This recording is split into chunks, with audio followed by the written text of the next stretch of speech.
Hi all. അപ്പോൾ വിദേശത്ത് പോയിട്ട് പഠിക്കുക എന്നുള്ളത് എല്ലാവരുടെയും വലിയൊരു ആഗ്രഹമാണ്. അപ്പോൾ വിദേശത്ത് പോയി പഠിക്കാൻ തയ്യാറാവുന്ന കുട്ടികൾ പ്രധാനമായും കുറച്ച് കാര്യങ്ങൾ വളരെയധികം ശ്രദ്ധിക്കേണ്ടതുണ്ട്. ഒന്നാമത്തേത് എന്ന് പറയുന്നത്, നമ്മൾ പഠിക്കാൻ പോവാൻ ആഗ്രഹിക്കുന്ന രാജ്യം നമ്മുടെ രാജ്യവുമായി എത്തരത്തിലുള്ള നയതന്ത്ര ബന്ധമാണുള്ളത് എന്നുള്ളത് വളരെയധികം ശ്രദ്ധിക്കണം. കാരണം യുദ്ധം പോലുള്ള എന്തെങ്കിലും പ്രത്യേക സാഹചര്യം ഉണ്ടായി കഴിഞ്ഞാൽ നമ്മളുടെ വിദ്യാഭ്യാസം പകുതിയിൽ വെച്ച് നിർത്തി പോകേണ്ട ഒരു സാഹചര്യം ഉണ്ടാവും.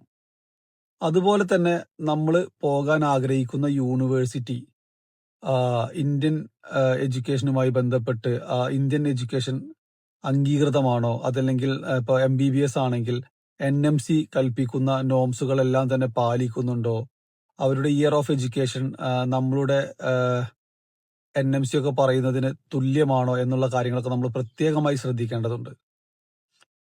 അടുത്ത കാര്യം എന്ന് പറയുന്നത്, നമ്മൾ പോകുന്ന രാജ്യത്തിന്റെ ക്ലൈമറ്റ് നമ്മൾ വളരെയധികം അറിയേണ്ടതുണ്ട്. കാരണം ചില രാജ്യങ്ങളിൽ, ചില സ്ഥലങ്ങളിലൊക്കെ മൈനസ് ഡിഗ്രിയിൽ നിന്നും തന്നെ ഒരുപാട് താഴ്ത്തു പോകും ചില പ്രത്യേക സാഹചര്യത്തിൽ.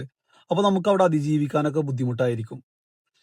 അപ്പോൾ നിങ്ങൾക്ക് ഇപ്പോൾ പല അലർജറ്റിക് പ്രോബ്ലംസ് ഒക്കെ ഉള്ള ആൾക്കാരാണെങ്കിൽ അത്തരം കാര്യങ്ങളൊക്കെ നിങ്ങൾ വളരെയധികം ശ്രദ്ധിക്കണം.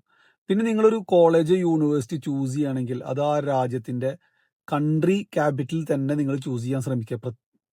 ഇപ്പോൾ ഒരു ഉദാഹരണത്തിന്, ഇപ്പോൾ ജോർജിയയിലാണ് നിങ്ങൾ പഠിക്കാൻ പോകുന്നതെങ്കിൽ നിങ്ങൾ ടിബിലിസിയിലുള്ള കോളേജുകൾ തന്നെ പ്രത്യേകമായും ചൂസ് ചെയ്യാൻ ശ്രമിക്കുക. ഇപ്പോൾ ഉസ്ബെക്കിസ്ഥാൻ ആണെങ്കിൽ നിങ്ങൾ മാക്സിമം താഷ്കന്റ് അല്ലെങ്കിൽ സമർഖണ്ഡ് എന്നുള്ള സ്ഥലത്തേക്ക് പോവുക.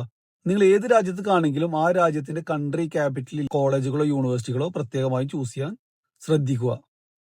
അപ്പോൾ നിങ്ങൾക്ക് വിദേശത്തെ വിദ്യാഭ്യാസവുമായി ബന്ധപ്പെട്ട് നിങ്ങൾക്ക് എന്തെങ്കിലും ഡൗട്ടുകൾ ഉണ്ടെങ്കിൽ നിങ്ങൾക്ക് ഇൻഡസ് എഡ്യൂക്കേഷനുമായി കോൺടാക്ട് ചെയ്യാവുന്നതാണ്. അതുപോലെ തന്നെ ഇൻഡസ് എഡ്യൂക്കേഷന്റെ 2006 അക്കാദമിക് ഇയറിലേക്കുള്ള നീറ്റ് റിപ്പീറ്റർ ബാച്ചിലേക്കുള്ള അഡ്മിഷൻ സ്റ്റാർട്ട് ചെയ്തിട്ടുണ്ട്.